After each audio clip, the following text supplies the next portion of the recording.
Hi everyone, it's JT Plays here, and today I've got a video on arguably the most difficult Dark Ops challenge on Cold War Zombies. This is social distancing, and here I'm going to explain how to go 20 rounds without taking any damage. I'm going to explain the strategy I used on the earlier rounds, as well as the later rounds, which guns to use, and just general advice on how to complete this challenge, hopefully within a few attempts. So this is definitely the most difficult Dark Ops challenge I've done, even more so than the round 100. So hopefully this guide will be helpful to any of you out there that are struggling with this challenge as well. So first of all is the loadout you're going to need for this strategy. So gun-wise, you're going to want the Spaz 12 shotgun, and you want this ideally at quite a high level so you can put some attachments on there that are going to increase the overall performance of the weapon. And along with that, you want the Ring of Fire. This is going to be important when dealing with megatons, as it will not only allow you to kill them a lot quicker, but it will also, once activated, make you immune to any of the projectiles the megaton will shoot at you. So once you've created your loadout and you've dropped into a game, so this strategy is going to be on the map Die Maschine. So once you've gone into a solo game of Die Maschine, you're going to start the earlier rounds by training around the starting area. You're not going to open any doors.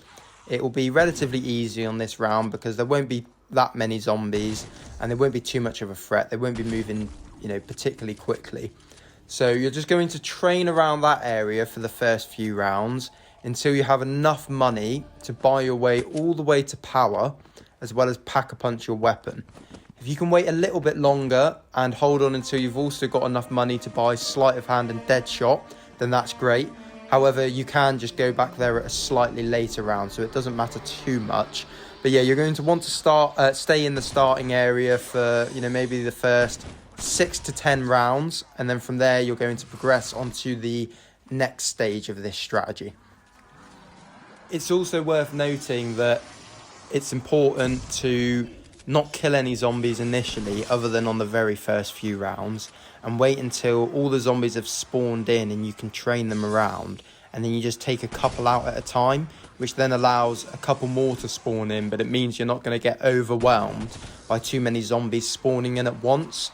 So you're just going to have a train behind you, take a couple out every sort of maybe 10 to 20 seconds, wait for a couple more to spawn in, and then shoot some more zombies. But you don't want to take them all out at once, because otherwise you're going to have loads of zombies coming at you at once, which is going to make this strategy a lot more difficult when training in the starting area. Once you've saved up enough money training in the starting area, you're going to make your way over to power, turn it on, pack-a-punch your weapon so that you're going to increase the power output of it. And also, if you've got enough money, buy sleight of hand and dead shot.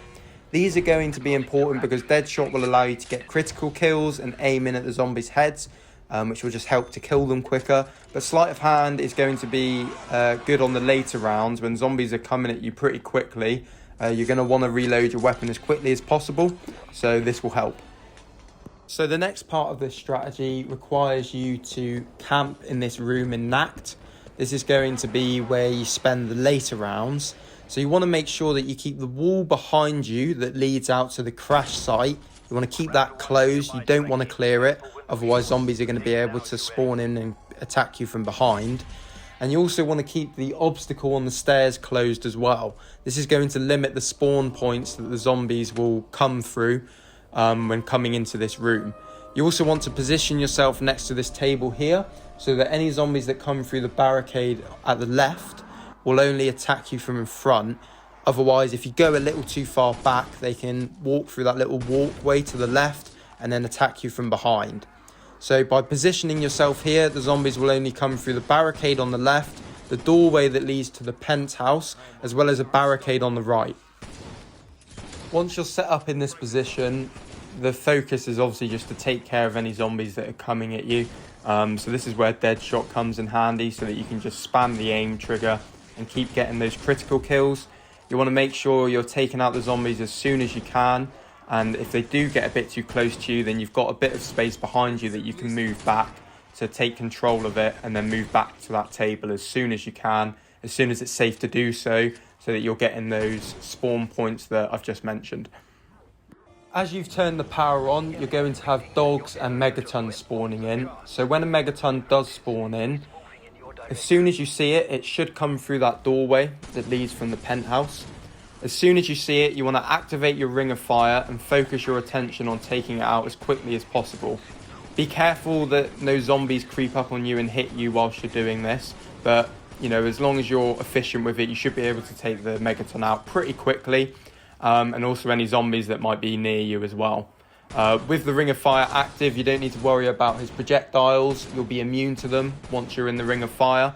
So just take out the megaton as quickly as you can and be careful that no zombies hit you whilst you're doing this. So last but not least is dealing with dogs. So you're going to have dog rounds or plague hound rounds. But these are pretty easy because they're only going to come through that doorway from the penthouse, providing you've kept the stairs closed and also the wall behind you. So all you need to do is just aim at that doorway, and as soon as they come through, take them out. The only time that they are a slight threat is when they come mid-round, so on a non-dog round.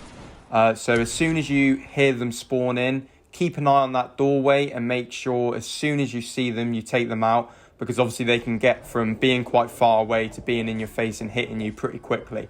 So make sure you deal with them as soon as you see them. Providing you stick with this strategy, then you should complete the social distancing challenge within a few attempts. This is definitely the easiest strategy I've come across. As long as you set up like I've mentioned throughout this video, then you should be able to complete it with relative ease. So I hope this video was helpful. Be sure to like and subscribe, and hopefully I'll see you in a future video.